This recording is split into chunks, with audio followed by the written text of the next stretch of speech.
A sociedade brasileira tem vários problemas estruturais que impedem a melhoria das condições de vida do povo. Um deles é a chamada dívida pública interna.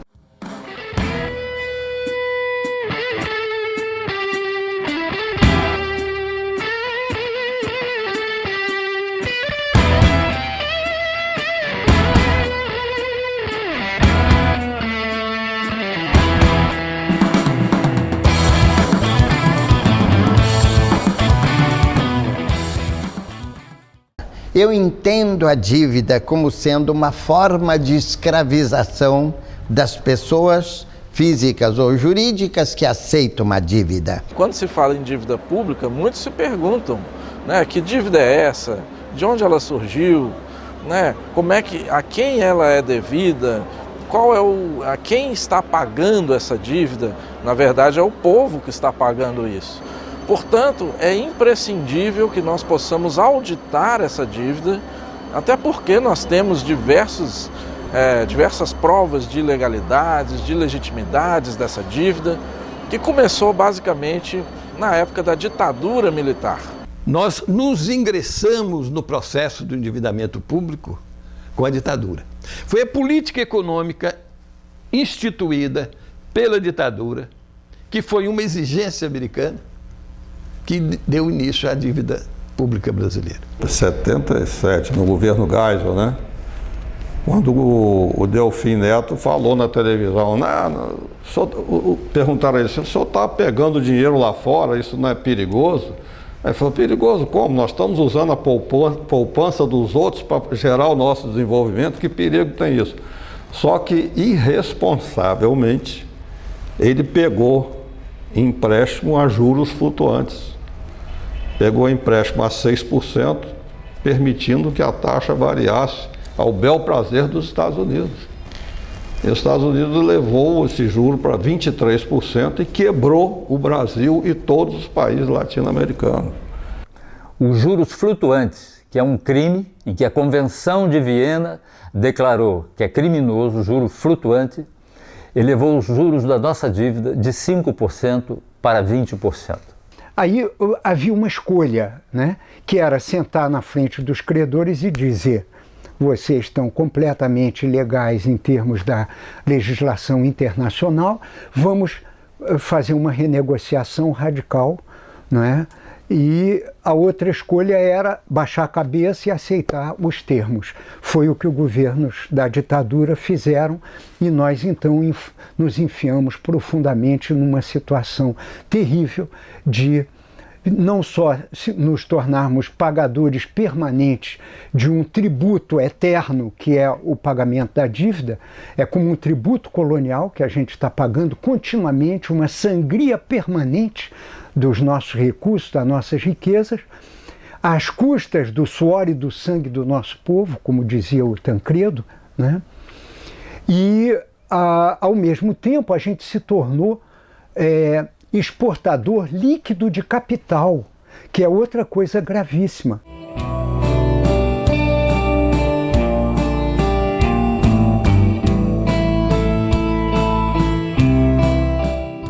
Por que o Brasil, sendo o país mais rico e mais viável do planeta, continua sendo um país em desenvolvimento? O ponto de partida básico foi o golpe de 1954, quando os serviços secretos anglo-americanos organizaram uma conspiração no Brasil para derrubar o presidente Getúlio Vargas. E o que é que aconteceu logo depois desse golpe?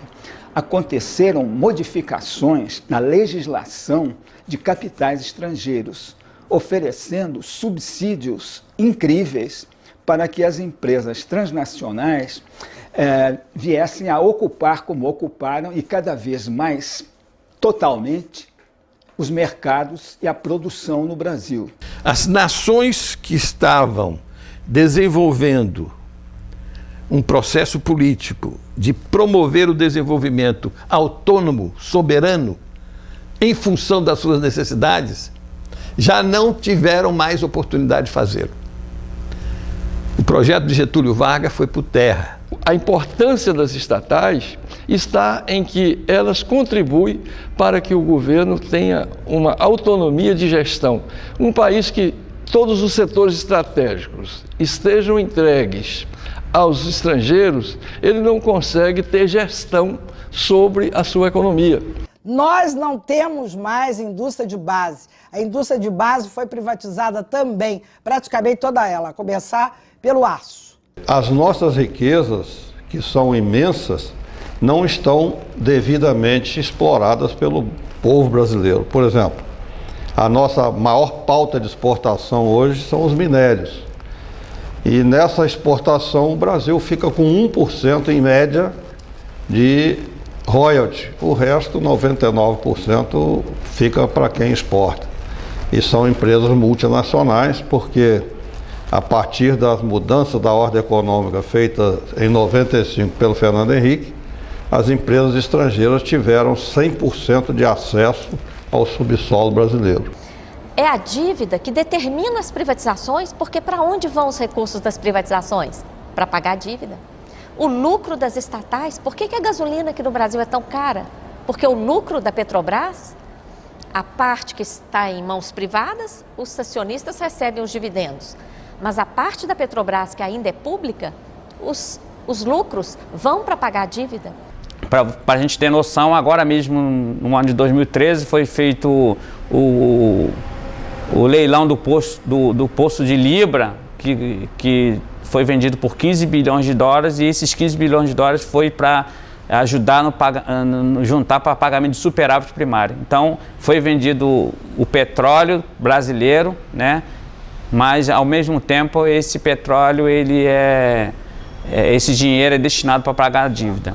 Nós não podemos continuar a conviver com uma funcionalidade da dívida pública que obedece apenas a essas exigências da manutenção de um modelo que sacrifica a nossa soberania, compromete a nossa indústria e, principalmente, abre condições de uma desnacionalização completa do aparato produtivo brasileiro. Nos últimos 20 anos de governo, de Fernando Henrique a Dilma, o governo destinou o pagamento de juros e amortização das dívidas de mais de 9 trilhões. 9 trilhões. E ao mesmo tempo que a gente pagou essa fortuna incalculável, a gente tem uma dívida de mais de 4 trilhões. Aí existe uma controvérsia, porque se eu paguei 9 trilhões, como é que eu posso estar devendo 4 trilhões ainda?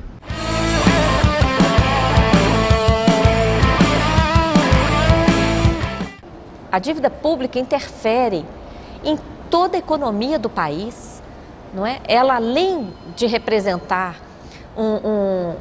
uma subtração brutal de recursos do orçamento a cada ano, ela ainda pauta a política econômica do país. A principal meta que nós temos hoje no nosso país é a meta de superávit primário.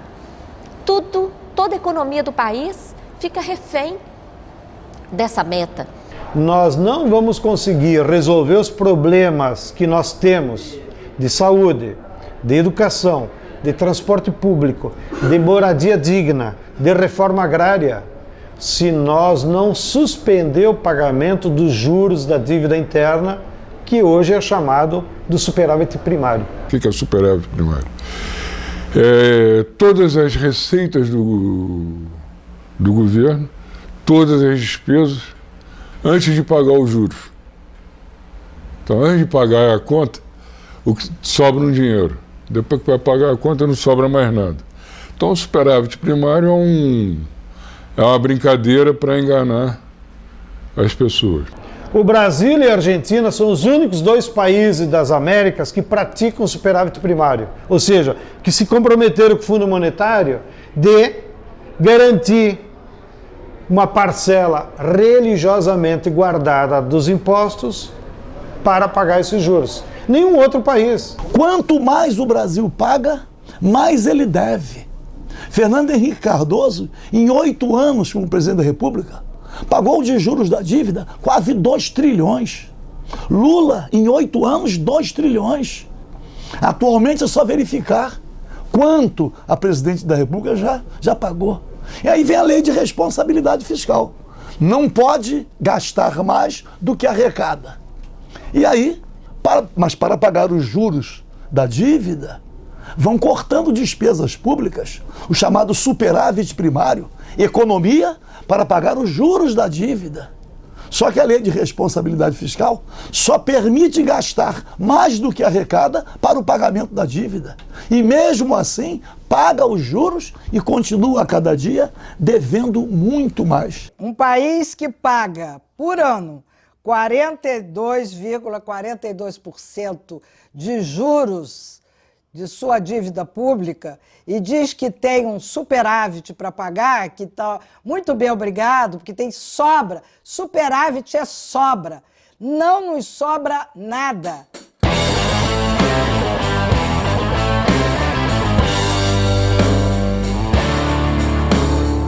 O brasileiro tem muita dívida, tem de pagar. Não, a gente tem de pagar aquela dívida que é legal, que é legítima. Não pode ser paga dívida que não é legal e nem legítima e que nem beneficiou o povo. Que é um processo que não tem um governo culpado. Todos os governos são culpados. Porque cada um foi lá, ao invés de resolver o problema, rolou e aumentou o problema. Se a gente olhar a forma como o governo brasileiro vem tratando a questão, ela não mudou muito. Desde o segundo governo Fernando Henrique, olha que já passamos por 2 governos Lula, estamos no governo Dilma, e eleição para ou um novo governo Dilma, ou um outro candidato, não importa. Mas a condução é a mesma. Primeiro, não se discute o não pagamento. Não se discute a auditoria. Não reconhece-se o estoque da dívida e a forma como ela foi montada. Não há nenhum senso crítico a respeito dela. Como é que ela foi criada, qual o papel da ditadura nisso, como é que... Enfim, as condições em que foram assinados os acordos, seja com o Clube de Paris, FMI, Banco Mundial, não se questiona nada disso. Reconhecido o estoque da dívida, paga-se a obrigação financeira.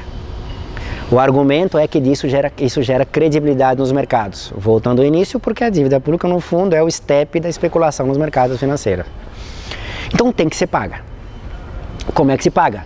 Com recursos públicos. Essa grande expropriação que os bancos fazem contra o orçamento nacional faz parte de uma agenda política de primeira ordem, já assumida pelos movimentos, que agora nós temos de pressionar para que seja assumida também pelo governo federal. Hoje a gente paga 40% em média de imposto no Brasil. Ou seja, eu trabalho 4, 5 meses e pouquinho só para pagar imposto. Metade do ano. Metade do ano só para pagar imposto.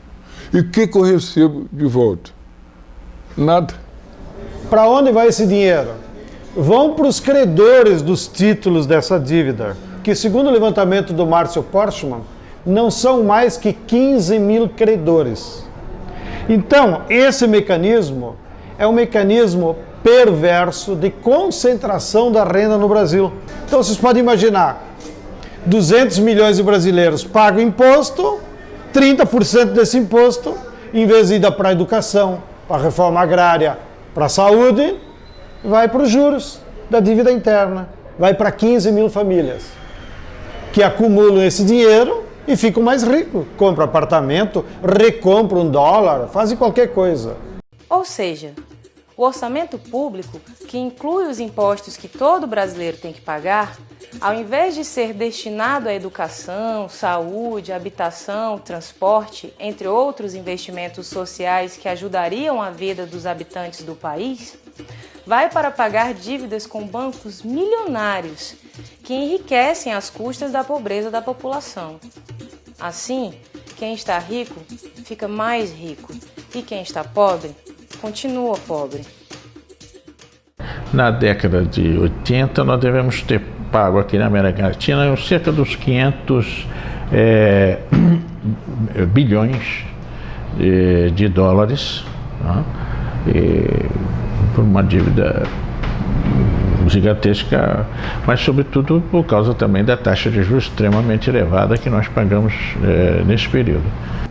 Então a dívida pública ela tem um salto astronômico. O Sarney chegou a instaurar a CPI dos bancos.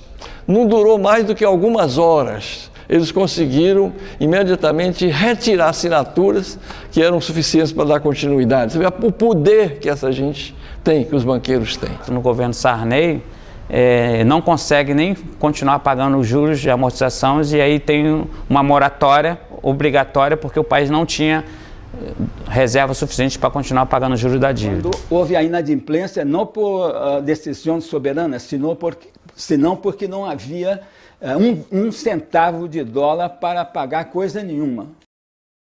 E a economia mundial estava sendo alimentada pelo endividamento público. A primeira coisa que Fernando Henrique fez nesse campo, além das privatizações e da abertura do mercado para o capital estrangeiro, foi transformar a dívida externa brasileira em dívida interna. Comprou os títulos dos estados e municípios e foi nacionalizando, ou melhor, federalizando a dívida pública brasileira. O governo Fernando Henrique tinha um processo de desnacionalização da Petrobras. Chegou até a colocar o nome de Petrobrax para facilitar a pronúncia dos compradores estrangeiros. Desde 1994, o Brasil convive com uma combinação de situações extremamente perversas, particularmente a combinação de juros muito elevados e, ao mesmo tempo, de um dólar barato. Esse foi o caminho encontrado principalmente pelos bancos e multinacionais para a estabilização da economia do país sob o ponto de vista monetário. Mas as consequências que isso gera, sob o ponto de vista, em primeiro lugar, do orçamento público da União, são gravíssimas. Essas consequências comprometem hoje quase metade desse orçamento com pagamento de encargos financeiros.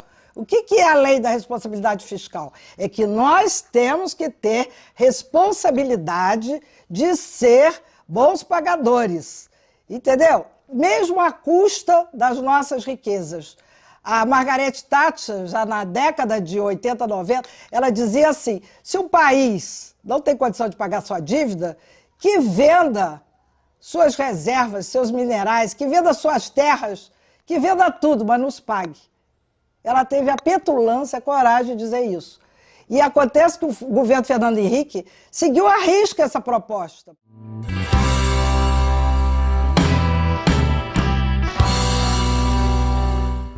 Quando Fernando Henrique Cardoso, por exemplo, assumiu a presidência da República em janeiro de 1995, a dívida pública estava em 62 bilhões de reais. Hoje, essa dívida se aproxima de 3 trilhões de reais. Ora, se desde 99 nós temos feito superávites primários elevados, o que explica essa elevação contínua da dívida pública? É justamente a taxa de juros muito elevada. Os juros da dívida interna brasileira sempre foram os maiores juros do mundo, né? Hoje nós temos aí a taxa Selic a 11%, mas os títulos estão sendo emitidos a cerca de 13% ao ano, que é uma taxa de juros que não se encontra em nenhum lugar do mundo. Estados Unidos, Europa estão com taxas de juros de 0 a 1% ao ano, e isso obviamente atrai, né, os capitais internacionais para o Brasil, ou seja, mais uma prova de que a dívida interna, na verdade, ela é também externa, né, porque atrai o capital de todo mundo. Você tem o maior juros do mundo, então você tem uma carga tributária enorme que drena recursos dos brasileiros. Você põe uma carga tributária entre as maiores do mundo e paga aos bancos o maior juros do mundo, então você transfere a renda brasileira para os bancos e fundamentalmente bancos estrangeiros, porque muitos desses bancos brasileiros aí têm maioria de capital estrangeiro, né? Então você transfere riquezas do povo brasileiro para bancos que não produzem nada, só simplesmente especulam, né?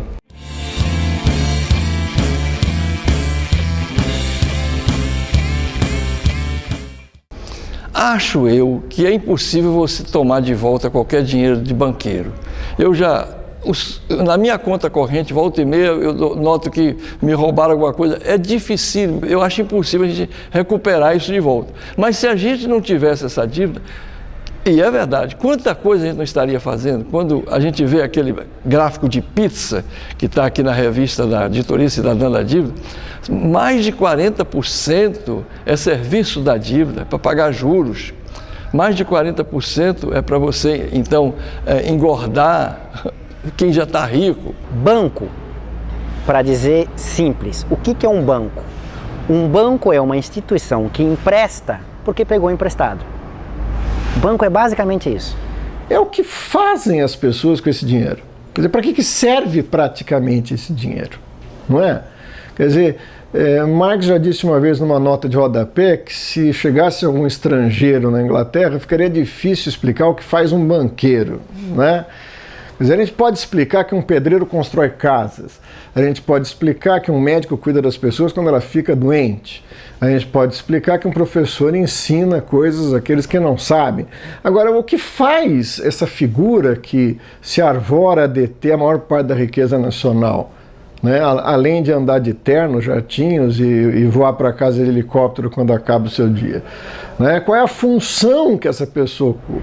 O que é o spread bancário?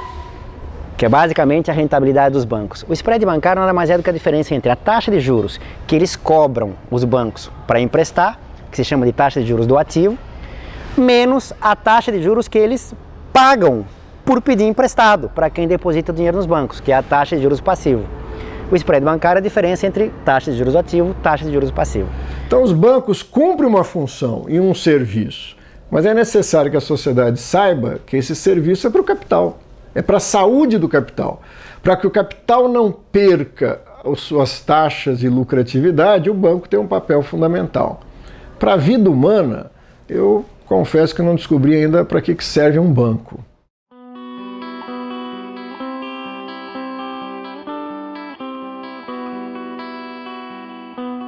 Na Constituição de 1988 estava previsto uma auditoria da dívida pública brasileira. A Constituição brasileira, por exemplo, determinou que o Congresso fizesse uma auditoria para saber o que é ilegal, o que é impossível de cumprir. E até hoje o Congresso não a fez. Apesar de a Constituição ter sido votada em 1988, com prazo de 1 ano, até hoje não a fizeram. Nós recorremos, através de um recurso muito bem feito, através do presidente da OAB, ao Supremo Tribunal Federal, e isso encontra-se há muitos anos engavetado. Existe na própria Constituição a suspeita, no artigo 166 da Constituição, de que houve uma fraude nesse artigo. O que acontece em 88 com relação especificamente à dívida pública?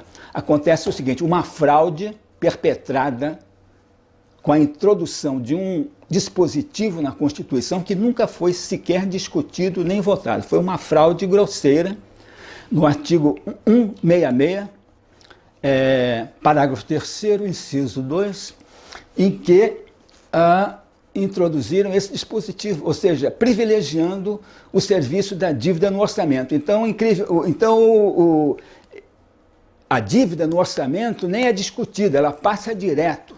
Na Constituição de 88, ficou claro que não podia ter taxa de juros superior a 12%. Isso ficou para ser regulamentado mais tarde. Até hoje, o pessoal já esqueceu, está lá na Constituição.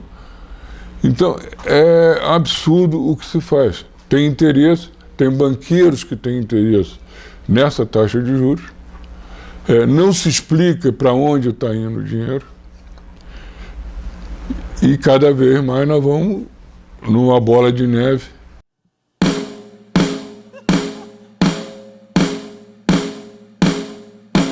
Em 98 foi realizado um grande simpósio sobre a dívida externa em Brasília.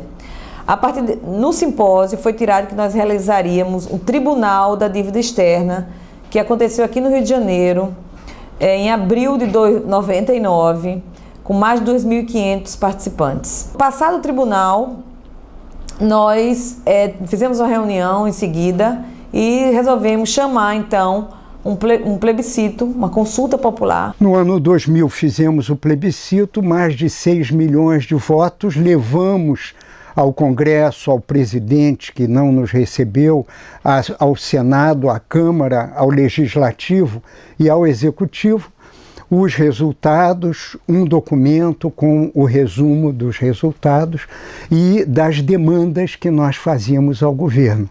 E foi um plebiscito que gerou muito debate na sociedade. Vários economistas, o próprio ministro da Fazenda se pronunciou na época, o Malan, contra o plebiscito. O PT foi um partido fundamental na organização desse plebiscito naquele momento, teve à frente desse processo, produzindo materiais e tal. Era outro Brasil, era outro cenário. A luta da auditoria cidadã teve início logo após o grande plebiscito que foi realizado no ano 2000, aqui no Brasil, envolveu centenas de entidades da sociedade civil em todo o país. Foi realizado em 3.444 cidades e colheu mais de 6 milhões de votos. Uma das perguntas do plebiscito era sobre a auditoria. Então, a pergunta era mais ou menos nesses seguintes termos: você concorda em continuar pagando a dívida sem realizar a auditoria prevista na Constituição? Mais de 6 milhões de pessoas, Pronzato, responderam não. Ou seja, as pessoas queriam que se fizesse uma auditoria para que se soubesse que dívida era essa. O que é auditoria? A auditoria da dívida nada mais é do que você fazer um levantamento minucioso da forma como essa dívida foi construída. Inclusive, não apenas, mas inclusive da legalidade ou ilegalidade de como essa dívida foi construída. Porque percebam, se o estoque da dívida a cada período nada mais é do que a dívida no período anterior, mais nova dívida criada, mais quanto ela cresceu pela taxa de juros, se eu tenho alguma contaminação de ilegalidade em algum momento, o próprio crescimento lá na frente dessa dívida está contaminado por aquele ponto de partida.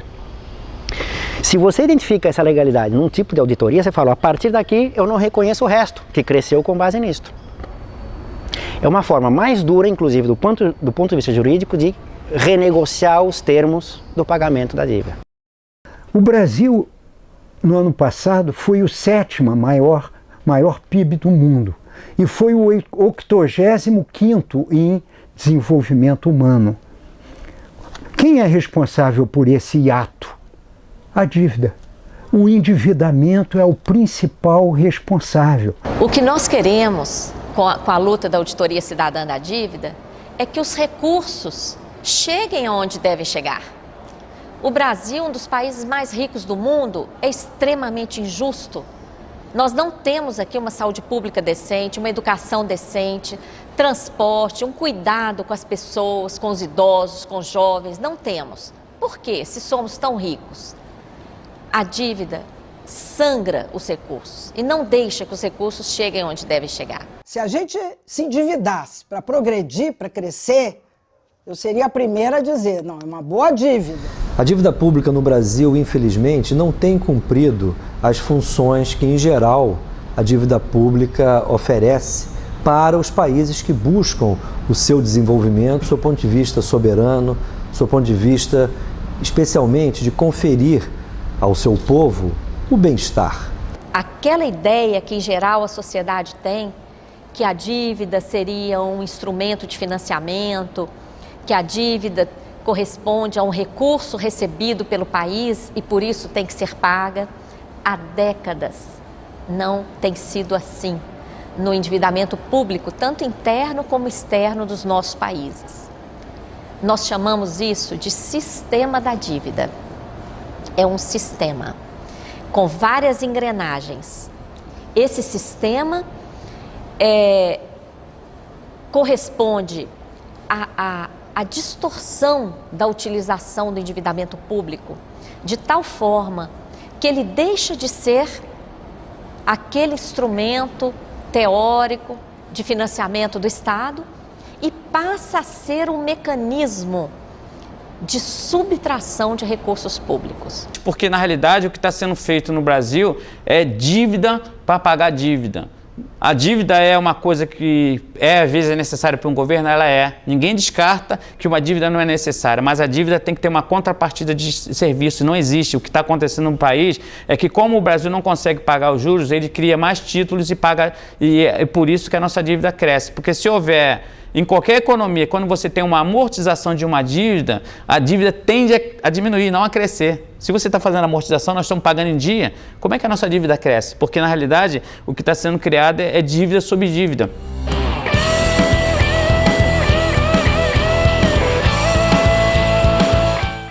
Quando fizemos a CPI da dívida pública, nossa proposta, feita aqui no Congresso Nacional, certamente nós colocamos o dedo na ferida da solução da economia brasileira. E, infelizmente, não foi possível passar o relatório inteiro, mas teve uma repercussão grande e nós levamos ao Ministério Público Federal um documento de quase 1000 páginas analisando as ilegalidades, as irregularidades da dívida pública e mostrando que só uma auditoria da dívida, né, e o cancelamento dos contratos que são ilegais, irregulares e imorais, entende, poderia arrecadar para o país uma fortuna, como foi feita no Equador, em que 70% da dívida foi cancelada depois de uma auditoria proposta pelo governo equatoriano e se economizou mais de 10 bilhões de dólares naquele país. Eu tive a honra de ser uma dessas pessoas nomeadas no decreto do presidente Rafael Correa. Fui para o Equador. Foi um trabalho histórico, porque tinha apoio político do presidente e tinha respaldo legal no decreto. Entregamos o relatório para o presidente Correa em setembro de 2008. Com base nesse relatório, ele já suspendeu o pagamento dos juros que seria devido em novembro e dedicou todo esse valor para investimentos em saúde e educação. Dessa forma, o Equador anulou 70% de sua dívida externa em títulos e, com esse alívio, pôde aumentar os investimentos em saúde, educação. Nesses poucos anos, já foi erradicado o analfabetismo, implementada a educação integral. A saúde pública, que já não existia no Equador, foi recuperada. Investimentos impensáveis há pouco tempo em transportes, etc., estão acontecendo. Enfim, mudou a realidade do país. É um exemplo para o mundo essa experiência equatoriana.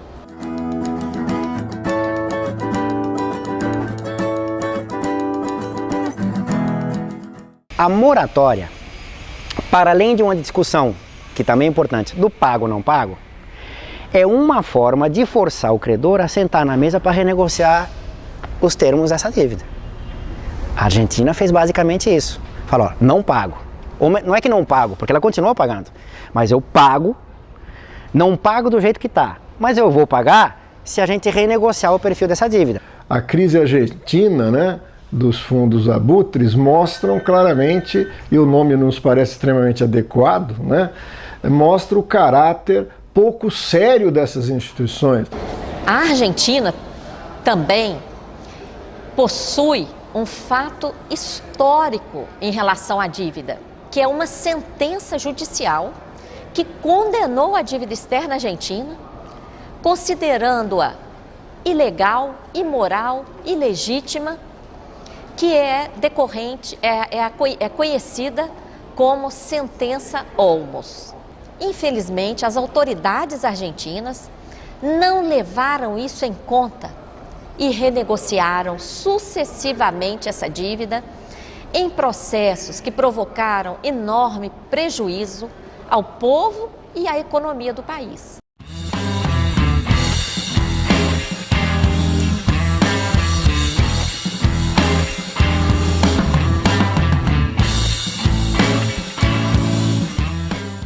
A dívida continua crescente.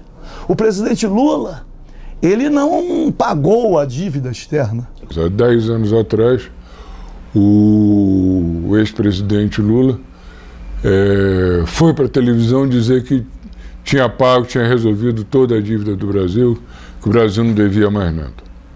Então isso formou uma ideia na cabeça das pessoas que o Brasil tinha ficado rico.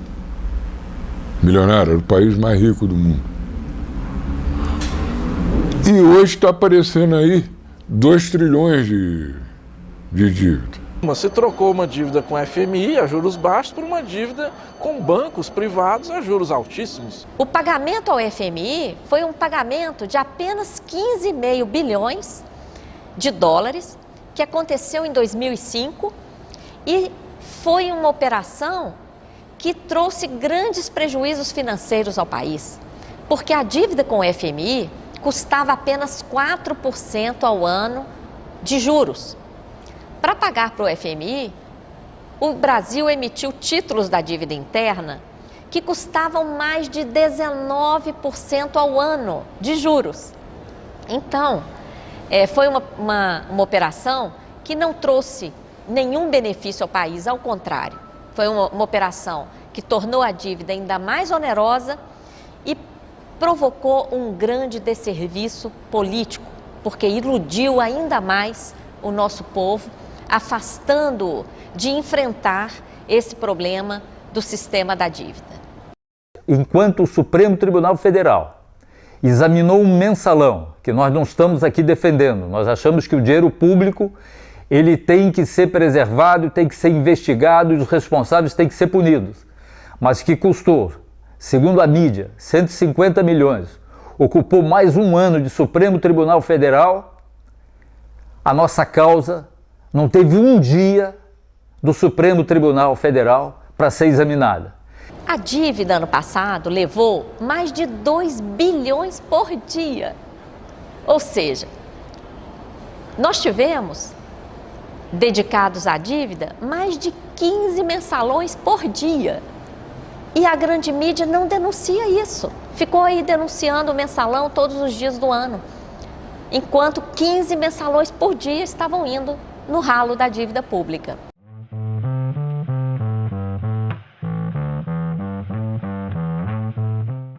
Os banqueiros estão fazendo uma brincadeira com o governo. Você quer um programa popular, você brinca aí com Bolsa Família. Você pega 20 bilhões por ano e distribui aí para os pobres. E não se preocupa com os 240 milhões que nós estamos ganhando. Então, os banqueiros concordam em pagar que o governo gaste uma migalha para maquiar a opinião pública, enquanto a taxa de juros, o interesse do banqueiro é 10 vezes superior àquela migalha que sai no Bolsa Família. Mais ou menos a conta é essa. A existência de política social compensatória é melhor que a inexistência de política social compensatória. Óbvio, ninguém discute isso. E essa é a base objetiva para, enfim, o governo ter esse tipo de apoio social. É melhor ter que não ter. Agora, o que eu quero discutir é por que você tem. Primeira coisa importante é o seguinte: se a política social é compensatória, é porque ela está compensando algo. E se ela está compensando, ela não está resolvendo. Então, ela vai ser necessária ad eterno. A questão é, não estou discutindo a existência da política social compensatória, é porque você não, paralelamente, não resolveu o problema que faz com que você tenha que ter uma política social compensatória. Essa é a primeira coisa. Segunda coisa é o seguinte: de que maneira isso é feito? Então, por exemplo, Minha Casa Minha Vida. Como é que se faz o Minha Casa Minha Vida? Ah, você dá casa para a população, sim. Mas você está financiando quem? Construtoras. Que tem como lógica de acumulação o quê? Como é que a lógica de valorização do capital das construtoras? É a mesma lógica de valorização do capital fictício. Você está dando bolsas para pessoas que nunca tiveram a chance de entrar na universidade, entrar em universidade privada com subsídio do Estado. Que bom que elas entraram na universidade, porque antes não entravam. Sim, mas qual é a lógica disso? Passar recurso público para garantir valorização de universidade privada e as vagas de universidades públicas estancadas. Defender política social não é ser anti-neoliberal. O que te faz ser liberal ou neoliberal ou anti-neoliberal é a forma da política social que você implementa. Política social focalizada, compensatória, é a política social do Banco Mundial, E não venham querer me dizer que a política social do Banco Mundial é crítica, heterodoxa, anti-neoliberal, que de fato não é. Não pergunte nada, não pergunte nada. Não pergunte nada, não pergunte nada.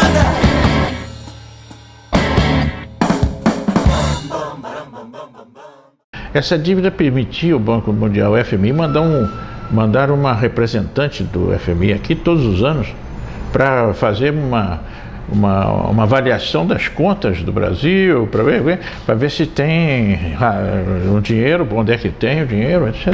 Uma situação realmente de submissão absoluta a um sistema financeiro mundial que não tem nenhuma razão, nem nunca foi previsto que existisse um sistema que permitisse ao banco ser dono do país e dizer, não, essa política não pode, essa aqui você faz. Uma coisa incrível. Não tem dinheiro para pagar a dívida? Então vocês têm que privatizar, vocês têm que leiloar, vocês têm que fazer, têm que criar leis. Tem que fazer de acordo com a orientação do FMI. Nós temos que seguir uma cartilha, queiramos ou não. Então, cadê a nossa soberania? Romper com o neoliberalismo tem custos. Só que quanto mais tempo a gente demora para romper, maiores são os custos. Mas tanto maior será o sucesso que você tem ao romper com isso, ao lidar com as questões de dívida externa, dívida pública, quanto mais apoio político, econômico e social você tem. O que significa isso? Que a integração regional é condição sine qua non. Nós temos um projeto de união muito positivo, que é a Unasul. E ela fazia parte de uma visão do Hugo Chávez de integração da América do Sul, primeiro, né, e eventualmente da América Latina e do Caribe, né, buscando criar uma base de desenvolvimento continental que viabilizasse uma crescente autonomia do continente em relação aos países do hemisfério norte e às suas corporações transnacionais. Não à toa, o Equador é o país mais empenhado na criação do Banco do Sul, porque o Banco do Sul foi criado no papel.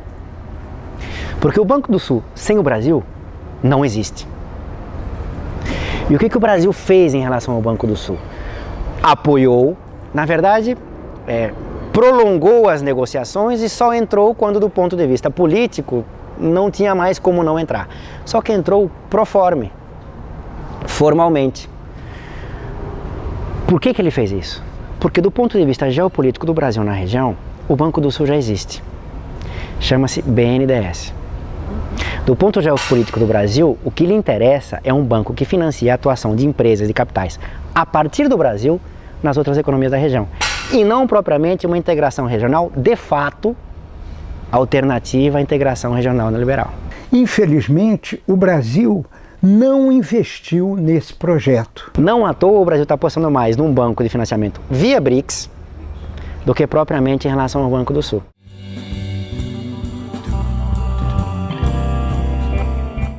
Mas nós estamos nos transformando numa nação ocupada pelo capital estrangeiro. Conseguiram colocar a ditadura do capital. Conseguiram.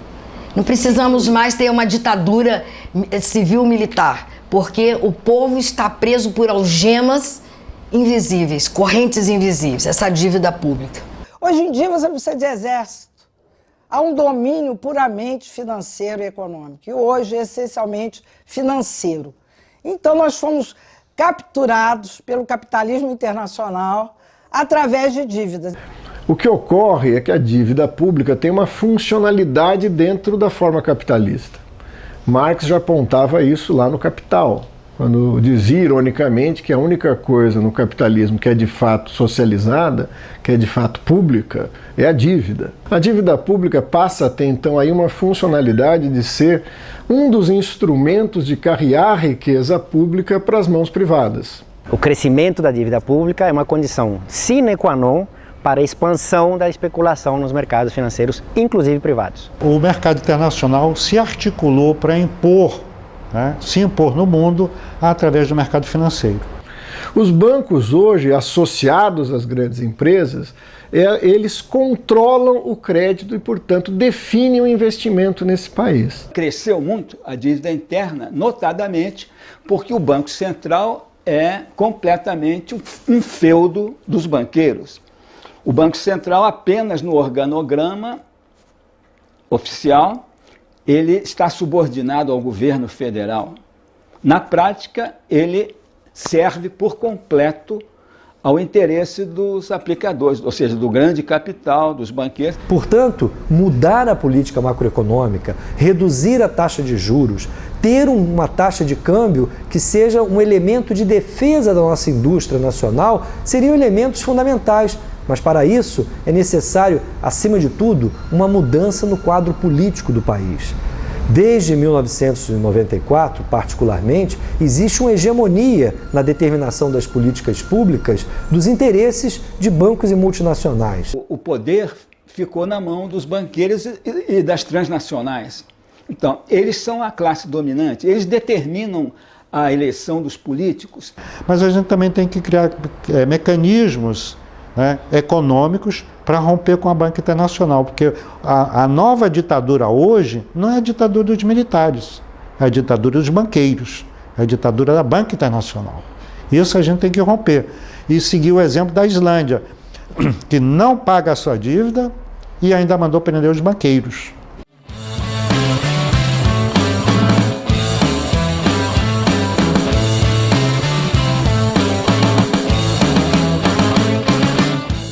Sempre consideramos que a dívida é o principal mecanismo de dominação nas relações assimétricas norte-sul e também como um mecanismo de transferência líquida de riqueza para a burguesia. A gente percebe que as elites são impenetráveis, por mais que a gente pressione.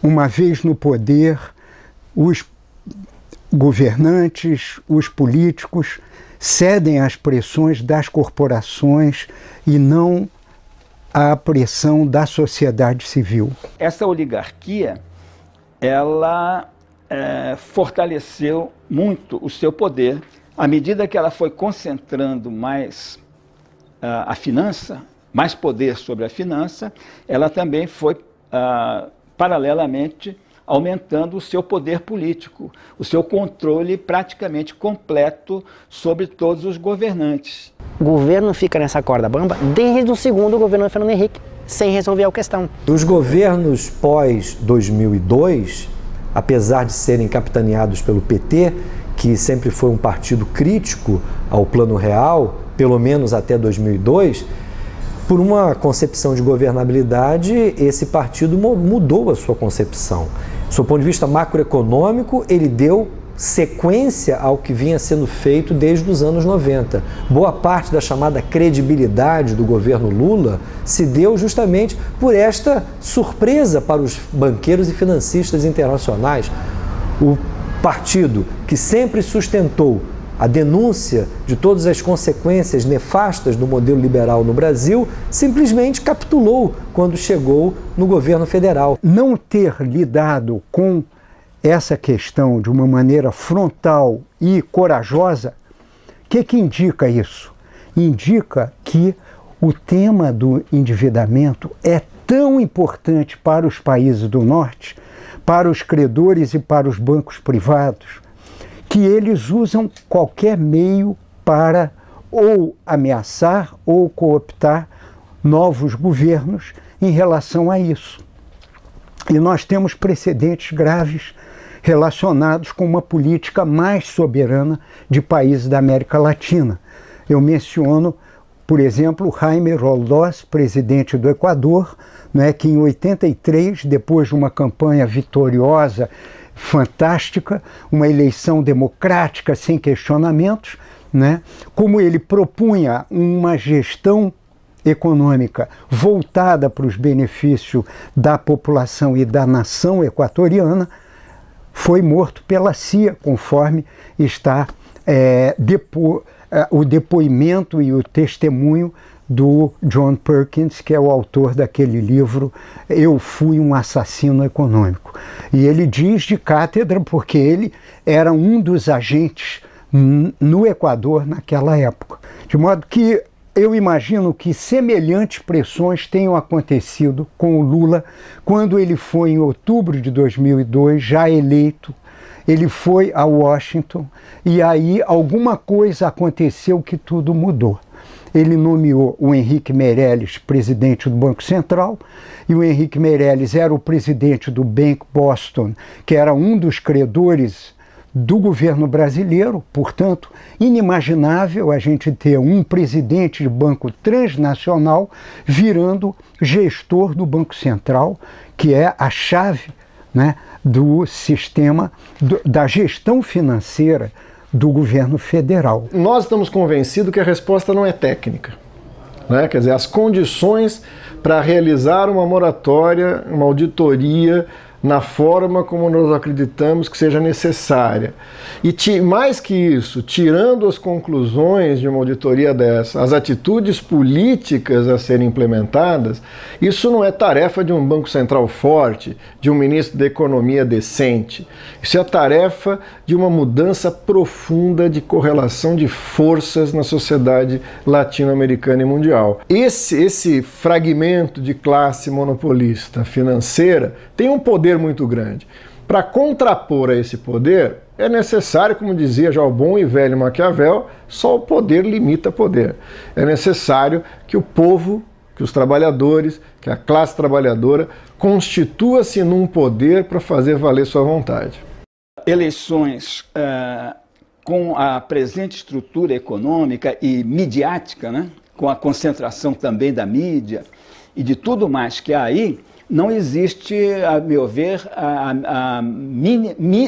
chance alguma, nenhuma chance de reversão desse quadro, somente com um tipo de mobilização popular. Aquela manifestação de rua, grande parte daquela população que estava na rua não sabe o que acontece com o endividamento público. E por conta disso, eles estavam reivindicando coisas no varejo. Quando o tema central, para mim, na minha visão, são dois. O primeiro é a dívida pública, o segundo é a democratização da mídia.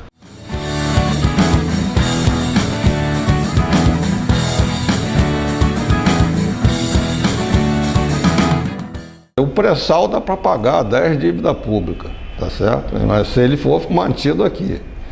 Mas não tem sentido você estar tendo uma dívida pública crescente e descontrolada, porque não se fez uma auditoria.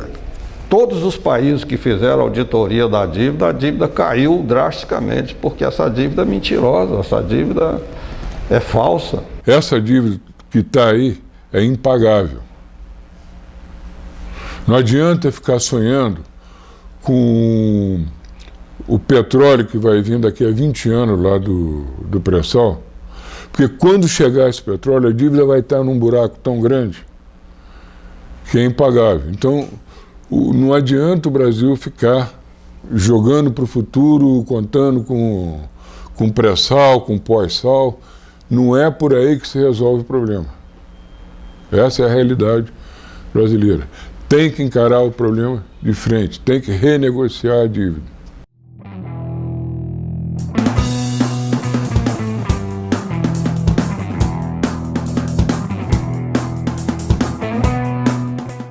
O tema da taxa de juros e o tema do superávit primário precisa ganhar as ruas para que a população tenha conhecimento. A dívida pública atualmente no Brasil é um tema que não é abordado, principalmente pela grande mídia. E por que não se fala disso? Por que não se diz para a população que o governo não pode dar serviços públicos porque tem que pagar o juro da dívida pública? Porque isto é de uma injustiça brutal e que teria consequências políticas muito graves, não apenas para o governo, como para a própria oposição. Porque a oposição não está liberta de responsabilidades na formação da dívida pública. Então, assim, quando eu fui preso, eu estava lutando para a educação, melhoria da educação. E quando eu fiz assim, aí foi aí que eu pensei, vamos lutar com a melhoria da educação, mas e aí? O Brasil diz que falta verba para a educação.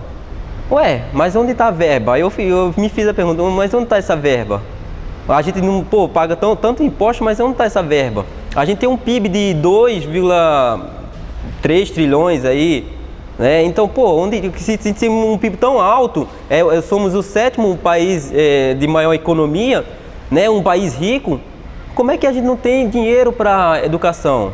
Foi aí que eu conheci, porque esse dinheiro da educação é roubado para a dívida pública. Uma dos escudos dessa ordem econômica tão desigual é tornar esse tema árido, né? É fazer com que ele seja desconhecido da população. As pessoas parecem que precisam fazer um curso de economia para entender o que são esses meandros tão difíceis da dívida pública, né? O próprio sistema, ele coloca o tema como sendo muito difícil, ele apresenta como sendo muito difícil para que a gente não tenha aprofundamento. Na realidade, eu não tenho nenhum conhecimento de economia, mas eu estou aqui conversando com você com algum conhecimento do que eu estou falando, porque eu li e porque eu adquiri essa informação. Só o despertar desse tema já é interessante. Se toda manifestação de rua tivesse esse tema em pauta, as assembleias populares tivessem esse tema em pauta, fazer palestras em escolas, para os professores e para os alunos, tentar informar uma maior quantidade de pessoas, eu acho que aí poderia ter um maior empoderamento do povo mesmo, popular. Na construção dessa mobilização que vai permitir uma verdadeira saída deste problema, é preciso que cada um se sinta responsável. Nós queremos que haja realmente uma conscientização do público. E assim, isso é um trabalho de formiguinha. É na fila do ônibus, é na fila do banco, é na fila do mercado, é estar almoçando, é estar trabalhando, é conversando sobre isso. É muito importante que cada um de nós tenhamos algo assim, ó, nas mãos, ó. Um panfletinho desse aqui, em que fala dessa questão. Não é só sentar dentro de uma sala, né, e você falar sobre a auditoria. Você tem que invadir os movimentos. Seu movimento tem que crescer nacionalmente para que a gente possa pressionar o governo e para que haja, então, a auditoria, nos moldes de uma auditoria cidadã da dívida pública, ou seja, com a participação da sociedade civil. O Brizola costumava dizer que a dívida externa é como uma bomba de sucção que não deixa aqui ficar como as veias da América Latina, que o Galeano também descreve. Mas eu diria, o Brizola fala em bombas de sucção, eu diria que é um guincho que nós temos atrás das nossas costas, que quando a gente tenta correr, aí o guincho nos puxa. O governo tem que suspender o pagamento dos juros da dívida interna e botar esse dinheiro que é nosso. Ninguém autorizou. Eu não pago imposto sobre o leite, sobre a água, sobre qualquer coisa e digo para o governo, pegue esse meu dinheiro e pague juro. O tema é tão importante que se a sociedade brasileira não se mobiliza e não pressiona por uma nova política econômica e uma relacionada ao endividamento e uma nova política de gestão do orçamento público, nós vamos ao fracasso, nós vamos à bancarrota. Não é possível ter um modelo soberano, socialmente justo, com tanta sangria. Esse é um problema crucial para a independência do Brasil. E quando a gente fala em independência, fica uma coisa meio esquisita, né, se falar independência hoje, mas eu considero que a dívida pública brasileira hoje, ela se reveste de uma forma de neocolonialismo. Nós estamos convencidos, primeiro, que é necessário de imediato estatizar integral e totalmente o sistema financeiro nesse país. Se ele prestar algum serviço, ele tem que ser aquele de recolher o recurso e colocar a serviço do crédito para aquilo que tem que ser decidido pela maioria da vontade popular. Primeiro passo, que eu espero que esse processo nosso a gente consiga, exigir do governo que abra e bote na mesa todos os números da dívida. A dívida, ela interessa a todos e é de responsabilidade nossa exigir que eu seja auditada, que a gente pague a dívida, mas que for legal e legítima e que ela não seja uma dívida de espoliação do povo, né? Então é fundamental para nós garantir que a auditoria cidadã da dívida aconteça, como está prevista na Constituição, e que nós possamos resgatar essa porção de soberania, resgatar a possibilidade de um orçamento maior, mais justo e que possa ser destinado às políticas sociais. Entre a riqueza do país e a consumação dos direitos sociais, tem uma dívida no meio do caminho, que a gente tem que enfrentá-la. E a ferramenta legítima para enfrentar, para documentar e para obter resultados é a auditoria. Quem quiser realmente governar para o bem do Brasil, ou enfrenta o tema da dívida, ou nós continuamos um país escravo, submisso, que não é um verdadeiro país. É uma colônia.